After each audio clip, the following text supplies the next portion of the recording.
नमस्कार दोस्तों, welcome to my YouTube channel Malkeet maths वाला। दोस्तों, आपने देखा होगा कि 10th क्लास में रजिस्ट्रेशन के समय बच्चों को बेसिक या स्टैंडर्ड मैथ में से चूज करना होता है और अक्सर हम देखते हैं कि 60 to 70% बच्चे बेसिक मैथ चूज करते हैं। ऐसा उनके अंदर डर होता है, एक फोबिया है मैथ को लेकर बहुत सारे बच्चों के अंदर। इसकी परसेंटेज काफ़ी ज़्यादा है क्योंकि 60-70% बहुत बड़ा रेशो है ये। तो फोबिया होता है कि वो मैथ कर पाएंगे या नहीं कर पाएंगे, तो इसी डर की वजह से वो बेसिक मैथ को चूज कर लेते हैं। अब उस टाइम तो वो डर गए, लेकिन क्या होता है कि जैसे जैसे आगे, क्योंकि ये रजिस्ट्रेशन लगभग 9th क्लास में हो जाता है और आगे बहुत सारे ऐसे बच्चे भी हमने देखे हैं जो आगे चलकर उनका मैथ में काफ़ी अच्छा इंटरेस्ट क्रिएट हो जाता है और इंटरेस्ट क्रिएट होने से उनको लगता है कि नहीं, अब वो मैथ कर सकते हैं। क्योंकि एक मेच्योरिटी होती है हर बच्चे की कि हर क्लास के हिसाब से बच्चा अपने आप को मैच्योर करता जाता है। तो कई बच्चों को अगर वो एहसास होता है कि नहीं, हम तो कर सकते हैं, लेकिन तब तक वो टाइम निकल चुका होता है कि वो बेसिक मैथ चूज करके बैठे हुए हैं, लेकिन आगे उनका मैथ में अब इंटरेस्ट क्रिएट हो चुका है और आगे वो अब +1 2 में मैथ रख नहीं सकते क्योंकि ये रूल्स हैं। तो अब क्या है कि बेसिक मैथ चूज करने से 11th 12th में केवल कॉमर्स के अंदर अप्लाइड मैथमेटिक्स को पढ़ा जा सकता है जो विदाउट ट्रिग्नोमेट्री होता है। तो अब यह प्रश्न उठता है कि जब सेम क्लास है और बुक भी सेम पढ़नी होती है बच्चे को, पढ़ाने वाले टीचर भी सेम है और तो और टाइम भी सेम कंज्यूम होना है, तो फिर बेसिक मैथ क्यों, स्टैंडर्ड मैथ क्यों नहीं? क्योंकि स्टैंडर्ड या एडवांस मैथ अगर बच्चा ले लेता है तो कम से कम वो अपने लाइफ के जो डिसीजन जो 10th के बाद उसने लेने होते हैं कि वो क्या आगे बढ़ना चाहता है। मोस्टली हमारे कंट्री के अंदर ऐसा ही है कि हम लोग आफ्टर 10th या 10th के रिजल्ट को देखने के बाद डिसाइड करते हैं कि हमने अपने बच्चे को आगे किस फील्ड में भेजना है। हालांकि आजकल थोड़ा काफ़ी इम्प्रूवमेंट्स हो रही हैं। पिछले बहुत सारे सालों से हम लोग देख रहे हैं कि पेरेंट्स अपने बच्चों की जो काउंसलिंग है वो भी 10th के बाद आके करते हैं। हम लोग उसे आगे पूछते हैं कि सर अब हम इसको आगे क्या दिलवाएं, तो हम बच्चे के सब्जेक्ट के इंटरेस्ट के हिसाब से उन्हें गाइड करते हैं कि अब आप बच्चे की जो बच्चा जिस फील्ड में जाना चाहता है उस फील्ड में बच्चे को आप भेजो। तो उसके बाद इसके पीछे की सारी जानकारी मैं आपको अभी बताऊंगा कि बच्चे को ये फोबिया क्यों होता है और ये कैसे दूर किया जा सकता है। वीडियो में अंत तक बने रहें और चैनल को सब्सक्राइब कर लें ताकि अपने बच्चों को आप स्टैंडर्ड मैथ पढ़ाने के लिए तैयार कर सकें। कि अगर आपका बच्चा स्टैंडर्ड मैथ पढ़ेगा तो हर तरह के एंट्रेंस एग्जाम, हर तरह के कॉम्पिटिटिव एग्जाम को क्रैक कर सकता है। क्योंकि जो लोग आज इन एग्जाम्स में बैठते हैं और कभी 10th में उन्होंने मैथ 10th तक की पढ़ा होता है मोस्टली लोगों ने, और जब वो इन एग्जाम में आज जाके बैठते हैं, क्योंकि आप ग्रेजुएशन लेवल के बाद या +2 के बाद, तो वो जब इस तरह के एंट्रेंस या कॉम्पिटिटिव एग्जाम में बैठते हैं तो वो नोट करते हैं कि बाकी सब्जेक्ट की तैयारी तो उनकी हो जाती है, चाहे वो इंग्लिश है जो, लेकिन मैथ उन्हें बहुत तंग करता है। 90% लोगों को मैथ बाद में बहुत तंग करता है क्योंकि फिर वो कॉन्सेप्ट जब उठाने थे तो वो समय निकल चुका है, बाद में उसको उठाना बहुत मुश्किल होता है। उन लोगों से आप पर्सनली जाके आप शेयर कीजिए। मेरे पास बहुत सारे लोग आते हैं आज भी काफ़ी अच्छी एज में, जब वो पहुंच चुके हैं और आज जब जॉब लेने की बारी आती है या कॉम्पिटिटिव एग्जाम में बैठने की बारी आती है तो वो आके मिलते हैं कि सर अब हमें थोड़ा पर्सनल टाइम दे दीजिए ताकि हम मैथ को थोड़ा सीख सकें और किसी भी टाइप के कॉम्पिटिटिव एग्जाम को क्रैक कर पाए। तो लेकिन फिर वही बात हो जाती है कि अब पछताए होत क्या जब चिड़िया चुग गई खेत।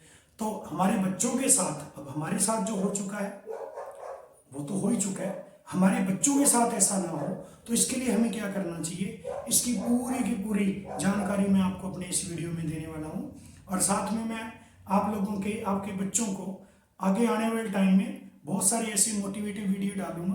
अपने 21 सालों के मैथ पढ़ाने के एक्सपीरियंस से मैं ये बात कह सकता हूँ कि वो बच्चे जिनका मैथ में इंटरेस्ट ज़्यादा होता है उन्होंने अपनी लाइफ में अपने जितने भी डिसाइड किए गोल हैं वो अचीव भी किए हैं और वो करते भी रहेंगे, क्योंकि आपको मैंने पहले ही बताया है कि जितने भी कॉम्पिटिटिव एग्जाम्स हैं, एंट्रेंस एग्जाम हैं, सभी के अंदर मैथ जो है उसको प्राइमरी पे रखा जाता है।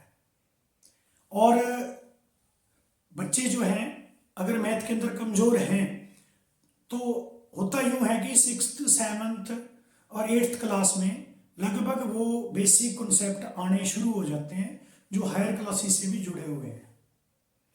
अब अगर मैं 2009 तक के सिलेबस की बात करूं तो मुझे ध्यान है कि 2009 में जब मैथ हम पढ़ाते थे तो 2009 तक जब हम मैथ पढ़ाते थे तो उस टाइम हमने एक चीज़ नोट की कि ट्राइगोनोमेट्री जो है वो 9th क्लास से आती थी। लेकिन अभी आपने देखा होगा जो लेटेस्ट सिलेबस चल रहा है, ट्राइगोनोमेट्री फर्स्ट टाइम 10th में आती है और फिर +1 +2 में पूरी तरह से आ जाती है। तो अब बेसिक जितना भी है वो सारा 10th में है। और पहले भी ऐसे था, पहले क्या था, इंट्रोडक्शन सारी की सारी 9th में होती थी, बच्चा अच्छे से उसके बारे में इंट्रोड्यूस होता था। फिर उसके बाद वो बच्चा 10th में जाके ऑलरेडी उसने टॉपिक किया हुआ है तो 10th में जाके वो उसको और बढ़िया तरीके से करता था। अब फिर जाके उसका इंटरेस्ट क्रिएट होता था कि ट्रिग्नोमेट्री वेरी फैंटास्टिक ईजी है, तो फिर वो +1 में भी मैथ लेता था, क्योंकि 90% बच्चे +1 के अंदर मैथ इसलिए छोड़ देते हैं क्योंकि वहाँ ट्रिग्नोमेट्री है। क्योंकि आप कभी देखना, आप 60 to 70% मैथ को ट्रिग्नोमेट्री ने ऑक्यूपाई किया हुआ है। हालांकि +1 के अंदर सिर्फ एक ही टॉपिक आता है, डिटेल में आता है सिंगल चैप्टर, बट है पूरी डिटेल में। लेकिन +2 की अगर हम बात करें तो 60 to 70% पोर्शन जो है वो पूरा बेस्ड है ट्राइगोनोमेट्री के ऊपर। तो मैं वही बात कर रहा हूँ कि जब लोअर क्लासेस के अंदर कोई बेसिक कॉन्सेप्ट ढंग से नहीं करवाया जाता तो हायर क्लासेस में पहुंचते पहुंचते बच्चे उसमें फोकस नहीं कर पाते और इसलिए वो अपने हथियार पहले ही टाल देते हैं। तो इसीलिए सिलेबस करवाने जो आपके लोअर क्लासेस के टीचर होते हैं, कुछ ना कुछ उनकी भी कमी कह सकता हूँ, या फिर सर्कमस्टांसिस ऐसे होते हैं कि टीचर इस चीज़ को एक्सप्लेन नहीं कर पाते हैं, या फिर आजकल टीचर अपने आप को प्रिपेयर कितना करके आते हैं, ये भी एक बहुत बड़ी विडंबना है। क्योंकि अगर कोई कॉन्सेप्ट बच्चों को करवाना है तो उसके लिए टीचर ने कितनी तैयारी की है, ये बहुत बड़ा एक लॉजिक है, बहुत बड़ा एक कॉन्सेप्ट है जिसके ऊपर हमेशा चर्चा होनी चाहिए। तो बात ये है कि जब टीचर को कोई कॉन्सेप्ट करवाना होता है तो पहले वो उसको खुद डिटेल में जाए, वो चेक करे कि उसने जो कॉन्सेप्ट वो करवा रहा है। जैसे फॉर एग्जांपल मैं बात करता हूँ अलजेब्रा की।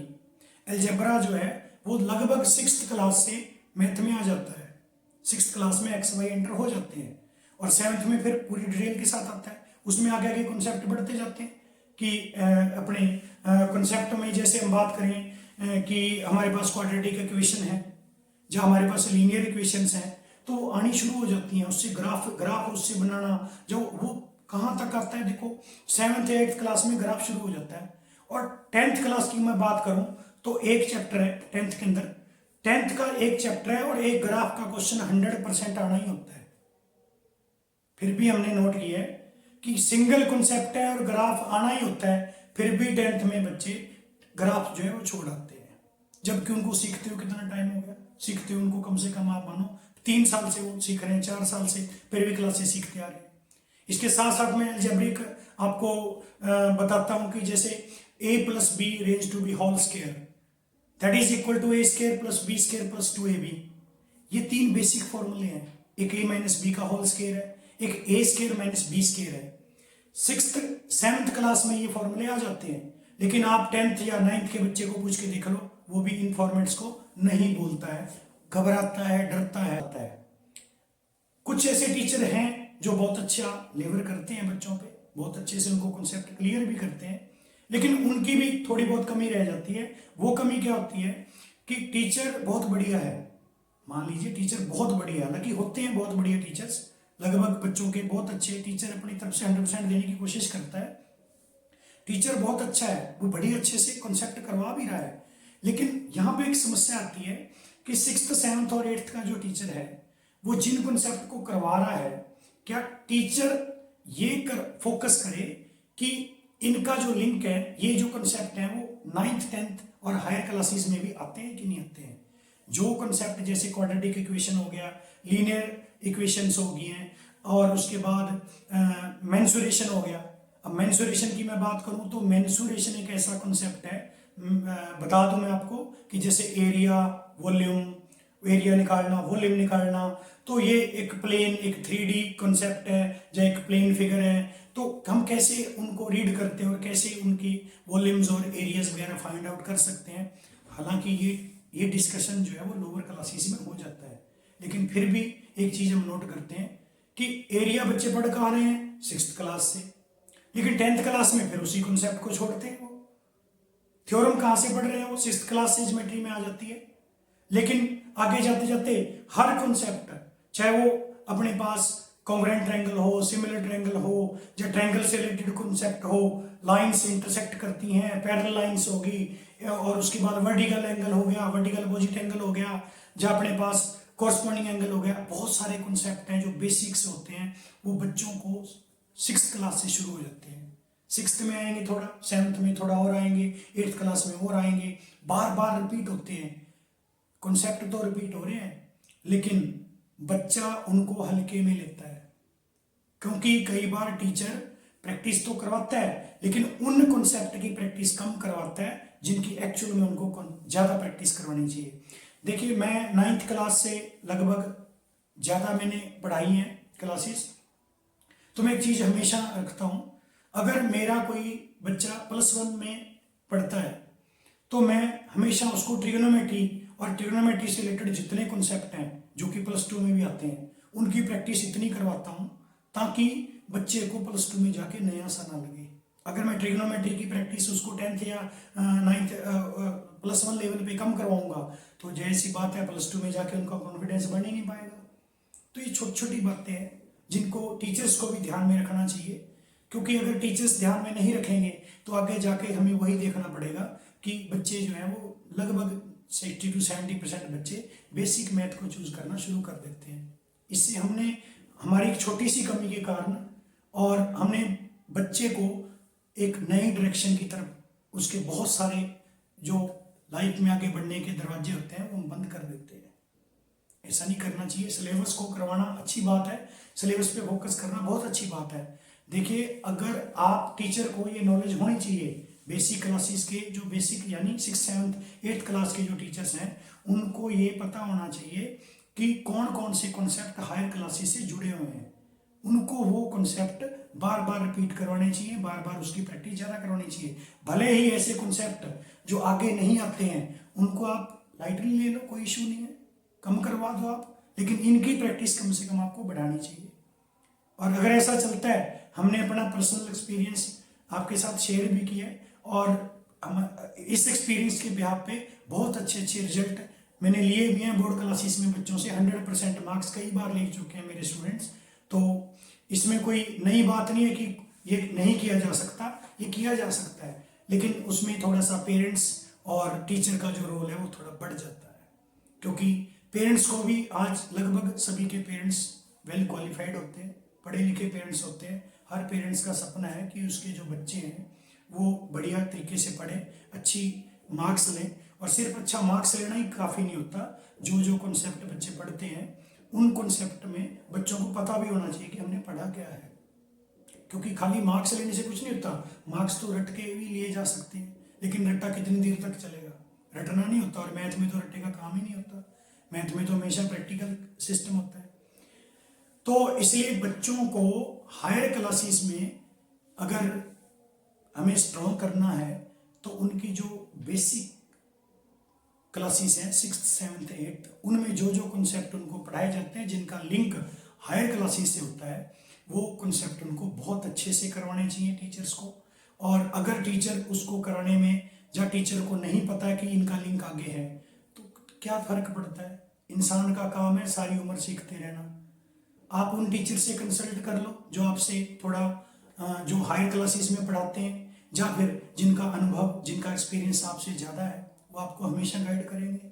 अगर मेरे पास कोई आया है, मैंने भी बहुत सारे टीचर्स के पास जा जाके एक्सपीरियंस गेन किया है, उनके एक्सपीरियंस को अपने अंदर लेके आया हूँ मैं, उनके एक्सपीरियंस को अपने लाइफ के अंदर मैंने डाल के देखा तो मुझे भी अचीवमेंट्स मिली हैं, मुझे भी अच्छा लगा कि मेरे बच्चे भी अच्छा स्कोर कर रहे हैं।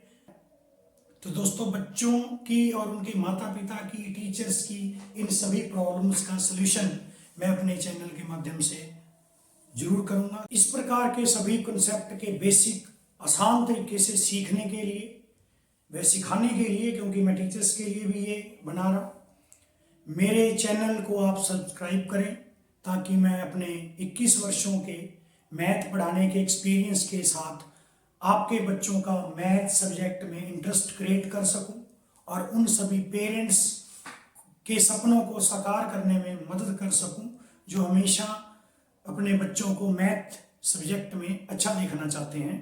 और क्योंकि जो स्टैंडर्ड मैथ चूज़ करेंगे, जो बच्चे स्टैंडर्ड मैथ चूज़ करेंगे वही तो लाइफ में स्टैंडर्ड मेंटेन कर पाए। इस चैनल के माध्यम से मैं आपके बच्चों के लिए ऐसे कंटेंट डालने वाला हूँ आसान तरीके से, आसान लैंग्वेज में, ताकि उनको मैथ का जो फोबिया है वो ना हो। मैंने बहुत सारे बच्चों को जिनको मैंने पढ़ाया है उनका, बहुत सारे बच्चों का फोबिया दूर कर चुका हूँ। और अब मैं एक और कोशिश में, जितने भी बच्चे मेरे साथ इसके चैनल के माध्यम से जुड़ेंगे, मैं उनको भी पूरी हेल्प करूँगा कि वो बेसिक्स जो कॉन्सेप्ट है वो सीख पाएँ। क्योंकि आपके टीचर की बहुत सारी प्रॉब्लम्स हो सकती हैं, सर्कमस्टांसिस ऐसी हो सकती हैं आपके स्कूल में कि बेशक हो सकता है कि आपकी क्लास में स्टूडेंट ही इतने हों कि हर बच्चे को टाइम देना पॉसिबल नहीं होता टीचर के लिए।